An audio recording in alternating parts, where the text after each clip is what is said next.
Don't forget to hit that subscribe button and ring the bell, because every time you do, somewhere in the galaxy, an alien realizes they've underestimated humanity. Let's dive in. The dreadnought Vigilance erupted from hyperspace with a groan that sounded like a dying god. 500 light years from home, she was already bleeding air from 3 hull breaches. Red emergency lights bathed the bridge in the hue of old blood. Commander Jackson Rourke stood over the slumped body of Admiral Tyrish, the alien's deep violet blood pooling across the deck.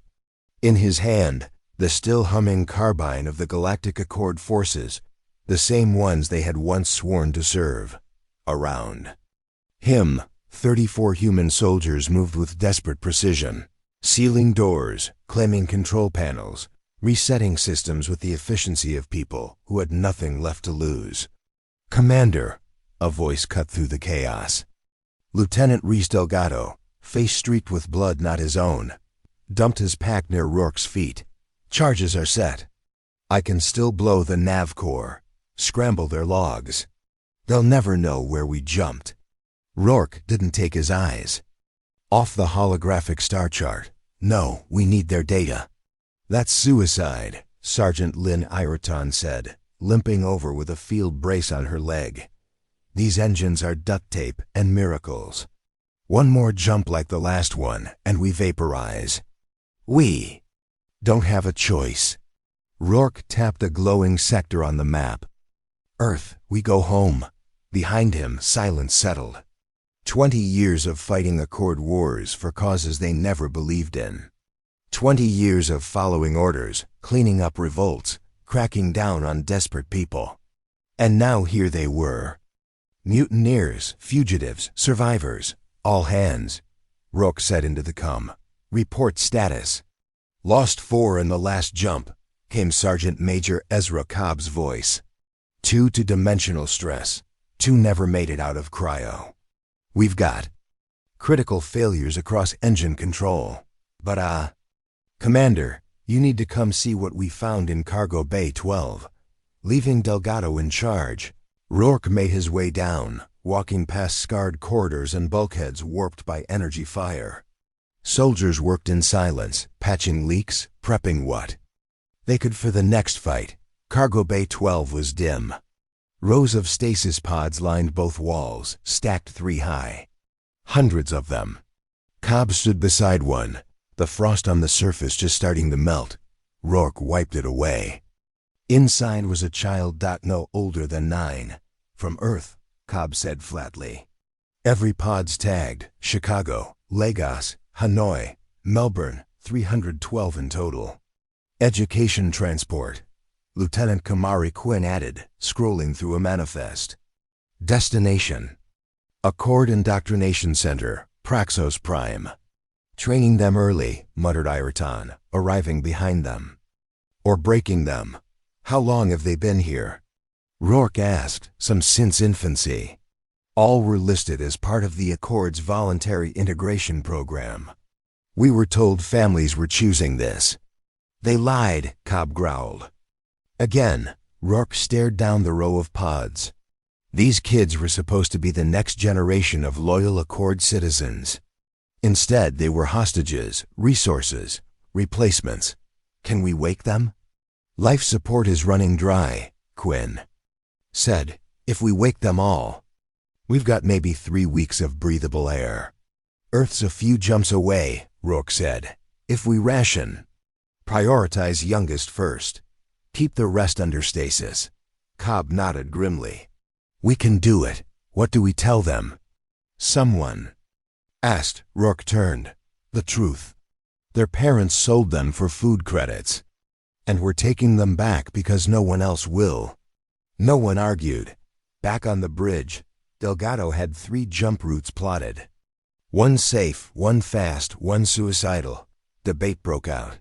Rourke didn't get to choose. "We've got incoming," shouted Petty Officer Juno Lee at sensors. 3 Accord ships, interceptors, marked as Admiral Vickers' fleet.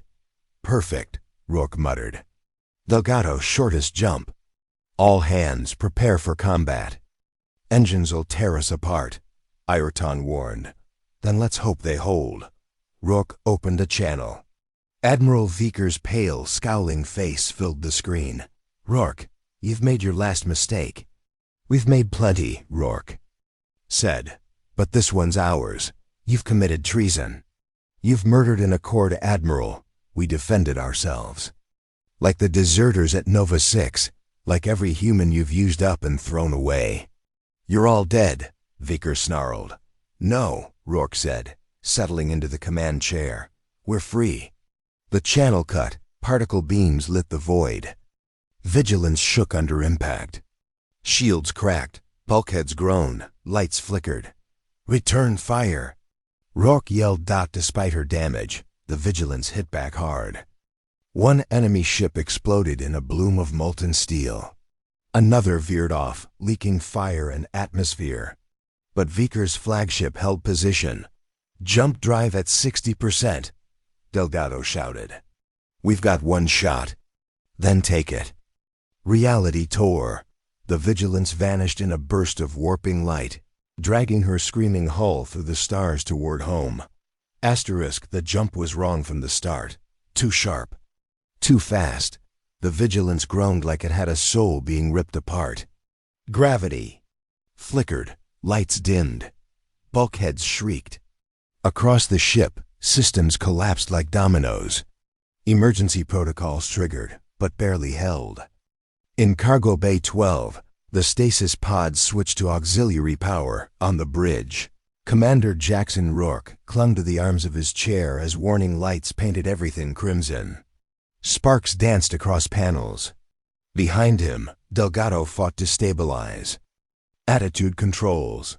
When the Vigilance snapped back into real space, she did so in pieces. Hull plates drifted into space. The portside engine erupted into flame, tearing away part of the fuel tank. But ahead, hanging impossibly in the void, was Earth, blue and defiant. Holy, Delgado whispered, staring at the nav readout. We made it. Before the crew could celebrate, Liet's sensors stiffened. Multiple inbound vectors, Vecker, followed us. And Earth's defense grid is active. Great, Cobb said.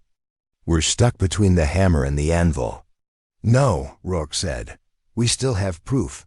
He keyed into Earth's civilian bands. This is Commander Jackson Rourke, formerly of Accord Special Division 8. We've commandeered the Vigilance.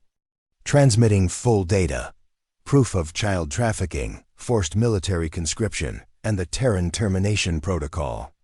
Delgado began the upload. Videos of children in stasis. Termination logs for returning veterans. Classified memos between Accord elites and Earth's puppet governments. Earth's ComNet lit up. Within seconds. News feeds exploded. Cities rioted. Barricades formed. Military bases fell into chaos. Rourke's voice became a rallying cry. The truth couldn't be unseen. Defense fleet wants us to stand down, Lee reported. But there's no consensus. Half of them are turning on each other. Rourke didn't respond. He was watching Viker's interceptor limp forward through the wreckage. The Accord Admiral was coming in slow, wounded but not broken. And Earth's defense network, still linked to Accord Command, might turn on them at any second. We need a distraction, Rourke said. Something big. Delgado turned. We still have the main cannon. Can we overload it? Yeah, but we'll only get one shot. Might blow a third of the ship. Just one target, Rourke said. That satellite in high orbit, the Accord grid controller. Without it, Quinn said, eyes widening, Earth's defenses go blind. Exactly. The plan formed in silence. Rourke gave the order, evacuate. Priority to children, then injured, then whoever fits. Bridge crew stays, escape pods launched. Trails of fire streaked across the stars, carrying 300 sleeping children and the dream of something better. Charge at 70%, Delgado said. Satellite locked. Transmission from Earth, Lee said. Citywide riots. They've seen the files. It's spreading. Rourke gave a grim smile. Let it burn. Let it all burn if it wakes them up. Vaker's hailing us. Put him through. The alien admiral appeared, blood leaking from a wound on his brow. His voice shook with fury. You've doomed your people. When the fleet arrives, they'll find us waiting, Rourke said coldly. You called Earth a training world. You were half right. Humanity was bred to serve. To fight for us, you owe us everything. We owe you nothing, Rourke said, standing tall. You taught us to fight, survive, obey. But you forgot what happens when the tools learn who they are. The main gun finished charging. Delgado gave a nod. Fire. The Vigilance spat out a pulse of star-killing light. It tore through the satellite, reducing it to glowing dust. Earth's defense grid died in silence. And in that confusion, dozens of pods punched through the atmosphere. Vaker screamed across comms. You'll die for this. No, Rourke said. You will. On the tactical screen, Earth's defense fleet fractured. Some ships turned on each other. Others stayed frozen, uncertain who to follow. Escape pods are scattering, Lee reported. Australia, Central Africa, South America. We're raining down like seeds. Rourke turned to Cobb. Status on the children? First group's conscious, scared, but alive. Get them moving. Bridge crew to escape pods? Cobb asked. No, I'm staying. Someone has to make sure Vaker follows. Sir, that's an order. The others hesitated, but obeyed. They had followed Rourke through fire. They wouldn't disobey him now. All except Cobb, who buckled himself into the weapons station. Not leaving you behind. The sergeant major said, I figured. The Vigilance was dying. Its spine shattered, power failing, hull melting. But maneuvering thrusters still responded.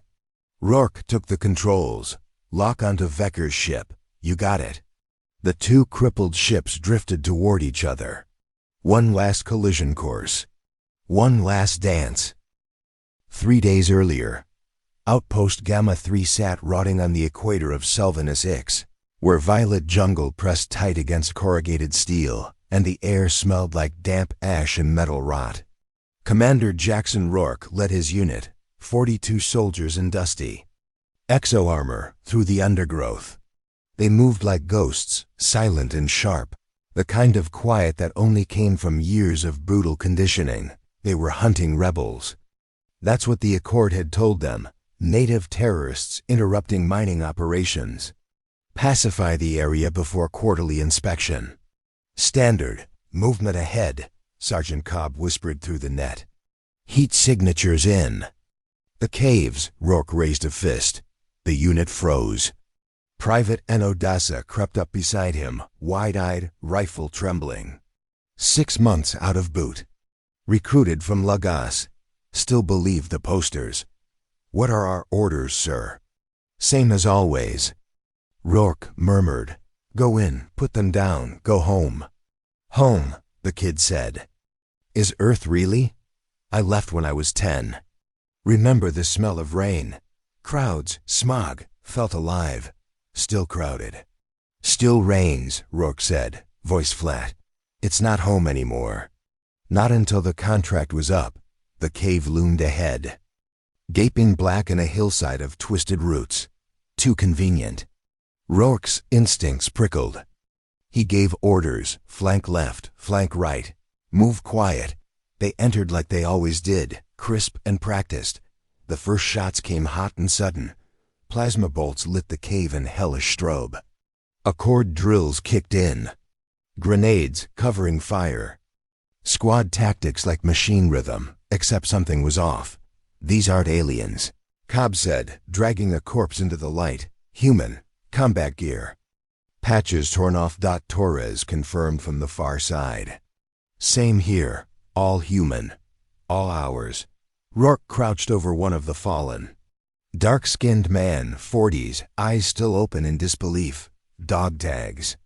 Private J. Morton, Accord Infantry, 5th Division, reported Kia. Last year. Deserters, Quinn said, her voice tight, or survivors. They pushed deeper. The last holdouts huddled in a natural cavern beneath the mountain. 6 of them, low on ammo. Down to knives and prayers. Rourke could have called for surrender. Instead, he pulled a grenade and rolled it in. When the dust settled, only one lived, barely. Pinned under rubble, blood spilling from a dozen places. He looked up and smiled. "Rourke," the man rasped. "They said you were real, the golden dog of the Accord." Rourke crouched. "You knew the price for desertion." "We weren't running." The deserter wheezed, coughing blood. "We were preparing." "For what?" The man fumbled something from his vest, a blood-slick datapad. Rourke took it, scanning the display, dozens of files. Internal memos, orders with redacted sections. One header stopped him cold. Terran termination protocol. 20 years, the dying man said. They train us, use us, then erase us. The man died smiling. Rourke said nothing. They collapsed the cave and called for extraction. That night, in his quarters, Rourke read the files. All of them, proof of systemic betrayal. Earth's government's complicit. Recruits traded for Accord tech. Termination orders filed for every human soldier approaching contract completion. No retirement, no honors. Just sterilized death and a folded flag. He stared at his hands. Scarred, blood-worn, lethal. 20 years of obedience. For this dot by 0300, he was in the barracks latrine, the one place without surveillance, sharing the files with Cobb and Torres. "This is bull," Torres snapped. 20 years and they put us down like dogs? Cobb read silently, face darkening with every swipe. "We're all dead men," Rourke said. "Every one of us. The question is, do we die kneeling or standing?" Cobb straightened. "So what's the plan?" "We don't fight the Accord," Rourke said. "We steal from them. Tomorrow we ship out on the Vigilance. Skeleton crew. Full firepower. And 43 trained killers." "You want to hijack a dreadnought," Torres whispered. That's not desertion. That's war." "Exactly." The word hovered in the stale air. A door creaked. Private Dasa stepped in, eyes red. "I heard. Is it true?" "Get back to your bunk," Cobb snapped. "No," Dasa said. "Not until I know." Torres looked to Rourke. The kid had heard enough. That meant he either joined or died right there. Rourke handed him the pad. Dasa read. His face changed, the way all their faces had. From fear to clarity. From loyal soldier to survivor. "I've got others," the kid said quietly. "From Logos, they'll follow me if I tell them to." "This isn't a democracy," Rourke said. "You follow orders, no questions." "Yes, sir." "Good. Torres, take inventory. Cobb, find us the right people." Torres grinned. "How much boom you want?" "Enough to take the ship if we have to. Not enough to kill ourselves doing it." Rourke returned to his quarters, stared at the ceiling. For 2 decades, he had followed every order, played every role, fought every war, and all along, Earth was a training world. But the lesson was finally over. Tomorrow, the test would begin. The rebellion began at 0200, while the Vigilance drifted quietly in orbit. Running night cycle, 43 human soldiers moved like ghosts through her corridors. The lights were dim, adjusted for the Accord's sleep patterns, but humans had learned to hunt in darker places. Rourke led them in silence. Every step, every motion rehearsed a dozen times in secret. They passed biometric scanners using bypass codes Torres had cracked. Distributed charges to pressure points. Knew every guard's route, every lock's delay. The Accord had never prepared for mutiny. 2 guards ahead, Cobb whispered. Rourke signaled. Private Dasa and another Logos recruit moved up. The guards didn't even look up before their necks snapped. "Bridge team, go," Rourke said into the secure net. Briggs led a team of 15 toward the command deck. Engineers moved to reactor control. Torres split off to plant charges on containment bulkheads. The ship was theirs before the Accord even knew they were at risk. Rourke's strike. Team reached the bridge corridor. One guard, asleep. Rourke killed him quietly, knife to ribs. Body caught before it hit the floor. Charges in place. Torres whispered. If the crew tries to run, the hatches won't open. We own the exits. Good, Rourke said. Weapons. Leave, safety off. No turning back. They breached the bridge in 3 seconds.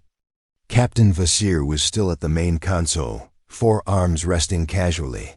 Unaware by the time he stood. Rourke had put 3 rounds through the nav officer. Torres blew the system's console. The others cleared the deck, killing or subduing the remaining crew. Vassir fought back. Accord captains always did. His reach was long, strength immense. He grabbed Rourke, twisting with crushing force. But he'd never fought someone like Rourke. With a savage headbutt, the kind only Earthborn skulls could deliver, Rourke cracked the alien's primary optic cluster. Vassir stumbled, and Rourke drove a combat blade up under his thorax. Purple blood sprayed across the deck. You trained too well. The alien gurgled. Rourke drove the blade deeper. Exactly. Bridge secured. But alarms rang. Prime orbital stations lit up, Lee said at sensors. They know. Engineering? Rourke called.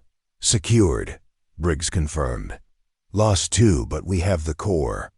Interceptors launching from orbit, Lee said. Fast response, 6 ships, Torres swore. We can blow their nav core, boss. Jump now and scramble their tracking. No, Rourke said. We need their star charts. Jumping blind risks everything. Plot a jump with what we have. Push the engines if we have to. Boss, Quinn said over the engineering net. This drive wasn't built for that kind of strain. It's now or never. The Vigilance screamed through hyperspace, held together by faith and wiring stripped from emergency systems. Gravity died mid-jump. Lights failed. Warning klaxons howled. They didn't jump clean. They jumped hard. The command pod separated milliseconds before the engine detonated. Designed for survival, it screamed through the atmosphere like a comet. Inside, Rourke and Cobb gripped harnesses while fire chewed the air around them. They hit Earth, hard, carving into the outback like a meteor. Move. Cobb growled, dragging Rourke from the wreckage, one arm limp, blood down his face. Wreckage of Admiral Viker's ship lay 300 meters away, smoking, damaged in the chase. From it, the alien emerged. Viker, Rourke whispered, taking up his combat knife.